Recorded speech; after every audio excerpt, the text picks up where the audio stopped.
partie pour un nouveau vlog, une journée dans ma vie passionnante. Mais l'autre fois quand j'ai fait mon vlog de la semaine dernière, ça m'avait bien plu, ça vous avait bien plu aussi. Ça va me motiver et ça c'est important en ce moment parce qu'avec le temps je commence à dépérir. Du coup si j'arrive à me trouver des petites astuces motivation comme ça, comme vous faire des vlogs, bah ça me va bien. Donc là ce matin il est 9 h, on est lundi 1er novembre. Je sais que c'est férié normalement mais je pense que si t'es entrepreneur t'es peut-être comme moi, ce qui n'est pas forcément le meilleur des exemples à ce niveau-là, mais bref, que tu travailles peut-être aussi, même si c'est férié. En tout cas, moi ce matin, voilà, j'ai plein de choses à faire, mon livre à écrire, plein de mails, de messages à envoyer, de contenu aussi, de podcasts à enregistrer. Bref, plein de choses. Et voilà, du coup, j'ai fait ma petite to-do list.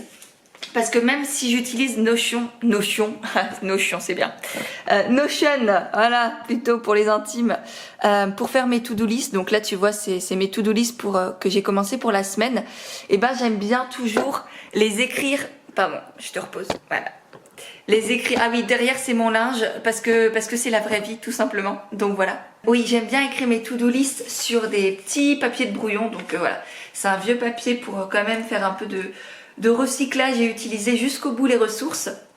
Et du coup voilà, je préfère l'avoir visuellement. Je trouve que ça m'aide beaucoup pour savoir que j'ai avancé plutôt que juste cocher une case dans ma to-do list sur le PC. Là je vois, c'est à portée de vue aussi, j'ai pas tout le temps besoin d'aller sur ma page Notion. Et puis je pense que tu sais à quel point l'écriture et les mots sont importants pour moi. Et le fait d'écrire comme ça ce que je dois faire dans la journée, et ben ça m'aide vraiment à le conscientiser, à l'intégrer et à savoir que à la fin de la journée, je suis censée avoir fait tout ça plutôt que juste accumuler les listes et les cases à cocher dans Notion sans vraiment me rendre compte que je vais devoir le faire. Je viens de recevoir une excellente nouvelle. Ça fait quelques temps que j'échange avec Jennifer Taliercio. Je crois que ça se prononce comme ça. J'espère Jennifer que si tu m'écoutes c'est tout bon. Autour de projets qu'on a ensemble, on se soutient, ça fait très longtemps que voilà, on se suit de loin sur Instagram et elle vient de me confirmer la date de son intervention pour le coaching de groupe parce que je sais pas si vous savez mais pour cette nouvelle session et pour les autres à venir aussi, je me suis entourée d'autres coachs, d'autres thérapeutes, d'experts dans différents domaines pour apporter un plus, pour rendre le coaching encore plus puissant, encore plus transformateur. Parmi elles, il y a notamment Jennifer qui va intervenir sur l'intuition.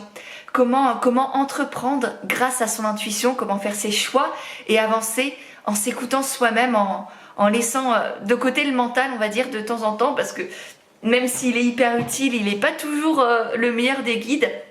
Et là, du coup, elle va faire un coaching sur la connexion à l'intuition, comment la ressentir, comment lui faire de la place, l'écouter et se faire confiance aussi et lui faire confiance. Donc, je suis ravie. D'ailleurs, si vous êtes entrepreneur ou futur entrepreneur et que vous souhaitez avoir des infos sur le coaching de groupe et peut-être participer à la prochaine session qui aura lieu en janvier, je vous mettrai la liste d'attente dans les notes de la vidéo parce qu'il y a déjà près d'une centaine de personnes qui sont inscrites, sauf que moi j'ai entre 12 et 16 places grand maximum, donc je sais pas comment ça va se passer, mais vraiment si vous voulez rejoindre cette aventure extraordinaire, je vous conseille vraiment de vous inscrire dans cette liste d'attente. Je m'apprête à filmer un épisode de podcast et je me suis dit que j'allais vous montrer la station que je me suis fait parce qu'habituellement je me pose tranquillou sur ma chaise et là aujourd'hui j'ai envie de tester deux nouveautés. La position debout, donc j'ai sorti mon bureau debout, voilà, et 2, j'ai envie de filmer, donc je vais utiliser ma petite webcam là-haut pour filmer le podcast et le poster sur YouTube, parce qu'habituellement je mets tous mes podcasts sur YouTube, sauf que y a pas moi, enfin on me voit pas, et là je me suis dit pourquoi pas tenter un nouveau truc et enregistrer pendant que j'enregistre le podcast. Je sais pas du tout ce que ça va donner, mais je pense que je vous mettrai le podcast dans la barre d'infos sur YouTube. Comme ça, vous pourrez aller voir et me dire ce que vous en pensez. Et si vous l'avez déjà regardé, n'hésitez pas à me laisser là un commentaire en me disant si c'est une bonne idée ou pas. Donc en fait, j'ai sorti mon micro, ma webcam. Là, je vais enregistrer grâce à Audacity, qui est un logiciel gratuit, qui peut paraître un peu complexe, mais voilà, quand on commence à le prendre en main, ça va. Là, j'ai mes petites notes pour l'épisode. Et là derrière, voilà, tadam, les backstage. Je vais pouvoir me filmer avec Zoom. Je sais pas ce que ça va donner, mais on verra bien. Et voilà, le podcast est dans la boîte. Franchement, j'ai bien aimé enregistrer debout, écrire. Non, je suis fatiguée. Par contre, ce qui est sûr, c'est que ça m'a pris beaucoup d'énergie. Là, je pense que du coup, je vais me faire une petite session de yoga ou méditation parce que à chaque fois que je fais quelque chose comme ça, où je donne beaucoup d'énergie, que ce soit un podcast, un coaching, j'adore ça. Mais par contre, ça me... À la fin, il y a un... qui se passe. Et du coup, je vais prendre là 5-10 minutes pour faire une petite pause. Je sais pas si vous entendez en arrière-plan, je me suis déjà mis une petite chanson de méditation, je vais vous montrer. Je vous la mettrai dans les notes de l'épisode. Et je vais faire mon petit yoga et méditation ici, qui est un petit espace que j'ai recréé hier. Avant, il y avait un tapis tout simple, mais là, j'ai décidé de mettre un ancien tapis de yoga qui est pas foufou, très abîmé, etc. Derrière notamment. Mais voilà, comme ça, j'ai juste à enlever les petits cadres qui sont là. Ça fait joli de loin et quand je veux m'y installer, j'enlève tout ça. Et comme ça, je peux me poser.